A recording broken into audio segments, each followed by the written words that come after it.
Many homeowners don't have the money or can't get financed for $15,000 to $20,000. How do you get around that on insurance deals? I don't really do insurance. I mean, I hate to neglect the question because it's a good question. I mean, at that point, I think you have to work it as an insurance lead and you know, do the follow-up appointments. If you want the sale, then you kind of got to go through the hoops that the insurance companies require. But maybe they have enough to put a significant amount down. You know, maybe they have $8,000 to put down on that, and maybe they need to refile that financing application with $8,000 down and not try to finance the full amount, because the way those unsecured loans work, you know, it's the amount, it's the credit score, it's the length of payment terms. There's all these things that factor into whether you're approved or not. It's not just, you know, a credit pool when it's done. It's how much do you need, how much are you willing to put down, what's your debt to income, stuff like that. Yeah. You know, so there's, you know, maybe edit that financing application with what you can possibly do. Maybe that works, or just run it as an insurance job. I don't have insurance where I'm at. I don't want to say I don't have insurance where I'm at. We don't get storms to cause enough to where we fool with it, you know. So every once in a while we'll get someone that filed a claim, and essentially we don't really do much with it. We just tell them, well, have your adjuster out. If you'd like us to meet with the adjuster when they come, we'll come for the meeting. But other than that, we're not writing an Xactimate. We're not breaking out our pricing. We're still just giving you a retail bid. So what we find most of the time is the insurance pays the customer more than what we charged. So it works out great for everybody. Yep. So I can speak for, because I talk to a lot of guys in Florida and then Texas that are in those kind of heavy markets, heavy insurance markets, and the companies that I know that are doing this retail for insurance model. If someone can't get financed, so they'll get real creative with the financing. Mm-hmm. That's I think step one. But if you can't get them financed and they don't have the money, then it's not your customer. They're just absolute line in the sand. You got to be able to pay for it. You can finance it, or you can pay it out of pocket, but you got to be able to finance it. And if you are absolutely determined to come out zero out of pocket for this, and you want to wait for the insurance check, that's great. We're just not your contractor, and we'll let somebody else do it who's willing to go through all that hassle and the delay and have to pay the sales rep more and all that. And I think because what they've recognized is to build a great company, this is how you have to run it. So you let the other companies that are willing to run it in a way that's not as profitable run it that way if they want to run out the whole insurance. But these are big companies in these markets. Yep. They're growing very fast, and they're growing fast by saying no to anything that's not out of pocket or financed. Here's the thing: if you're in those storm markets, the amount of opportunity to do a re-roof is so high. If you don't get that 1 in 20 that can't get financed, or say it's even 1 in 10.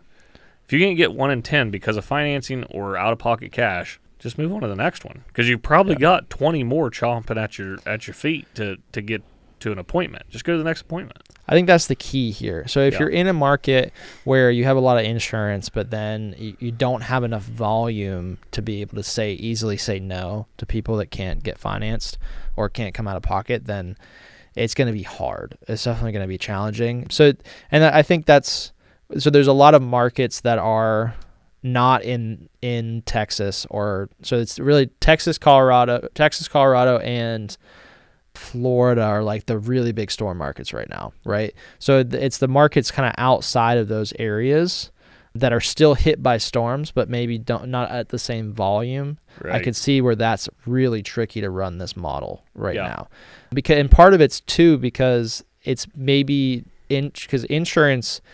The insurance companies, they kind of test things in these markets like Texas and Florida. And so they're way more aggressive. It's much harder to get things covered versus in these other markets. They're a little bit more lax because it's like they're not getting hit as hard in those markets. Right. The rest of this question is, I like the idea of retail, but it lowers your customer service if you don't handle insurance and force them to work on their own claim.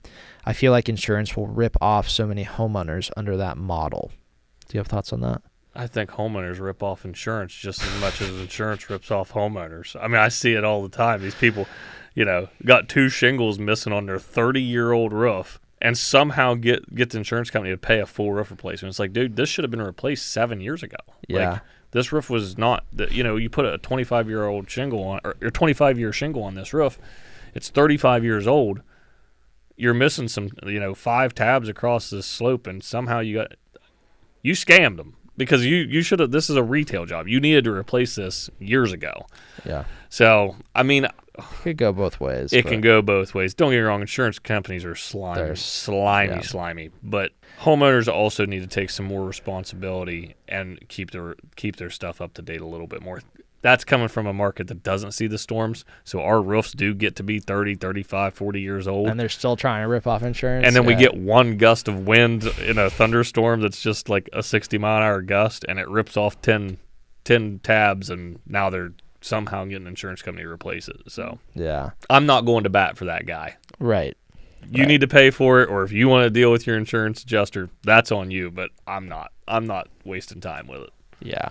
I think our opinion is definitely qualified because you're not in a heavy storm market, and I'm speaking secondhand from our users on ProLine that are in these markets. The one other thing I'll share, and I do want to caveat this because I feel like I'm a little bit outside my expertise, but from my understanding, the most powerful thing you can do in negotiating with your insurance company is to bring them a paid bill. If you bring them an invoice that says, my roof was damaged, here's all the photos, because that's, I think, an important part is still documenting all the damage so that the homeowner has ammo to go to the insurance company. So they're sending this very detailed inspection report. Here's all the damage. It's clearly this, and this. It's, the contractor has already typed all that in. Here's the wind damage. Here's the hail damage, whatever it is. And then sending that to the insurance company and saying, and also here's my bill because I already paid them. This is how much it costs. Yeah, that's a lot of ammo to go to the insurance company with, and you're still gonna probably have to do some work on that to negotiate with them, and they might not cover the whole thing depending on the age of the roof and other situations. But that's so much more ammo than if you're trying to get it covered and approved before the roof gets replaced. Yeah. Because there's so much more room for the insurance company to be like, well, if it was really that damaged, you'd already have it replaced, right? Sure. But if you just got it done, you're like, hey, this was urgent. It had to get replaced. We paid for it. Here's the invoice. You're arming the homeowner with pretty much everything they need to get that covered. Yep. And so at that point, it's just a different position. It's not like you're just letting the homeowner just go off on their own with nothing. Sure. Brian Huff actually has a good outlook on that, and I've talked to Colorado. Yeah, he's in Colorado and has some good perspective. But basically, that's what he does. He has the homeowner finance it, so they're not digging a bunch of cash out of pocket, and then he gets them an invoice with a full company cam summary of everything that they've done on that roof. He'll get you financing for your project. Then once the project's done, he gives you the whole company cam showcase of everything that was done, that was damaged, and an invoice. And then you take it to your insurance agent at that time to try to get it funded. He also has an attorney he works with very closely. From what I understand, it doesn't cost a lot of money to basically have that attorney submit all that stuff. And if I remember right, he had a really, really good success rate of the insurance companies literally just, okay, here's your reimbursement. Now, and that's the way they would handle it. They'd handle that as more of a reimbursement, not as an Xactimate where all these supplementers are getting $20,000 for a $13,000 roof. Right. So it's just a straight reimbursement. You pay the deductible. The deductible obviously comes out of the reimbursement. So, you get almost all of your money back. So, I mean, that's how I would handle it if I was given the opportunity, but I'm not. I'm just not in that kind of market. Yeah. I wish I was. I'd love to see some shingles blowing through the air. I don't ever get to see that. That makes total sense, though. And I think it's always been a little wild to me. You have the whole insurance system around car accidents, and you have personal injury attorneys that run that. It's like all run by attorneys that went to law school. Yep. And then in roofing, it's like, no, we don't need attorneys. We're going to have this 19-year-old talk to the insurance agency. And I mean, it's worked, but I think insurance companies are starting to realize, like, why are we letting these, 19-year-olds tell us what we owe on a roof? We don't do that with cars. Why would we do that with homes? Right. So the insurance companies are starting to figure out, like, that they can push back on that. And so Right. I think so it makes sense. I've always wondered, like, when is that going to start happening? When are you going to start seeing more attorneys get involved? I think the thing is, it's a little less appealing because when a car accident, you have medical bills. So that amount can be massive. Yep. Versus a roof, it's just the roof. So it is a lot of money. Hundreds of thousands, it's tens of thousands. It's tens of thousands, yeah. Yes. So it's less attractive to attorneys, but yep.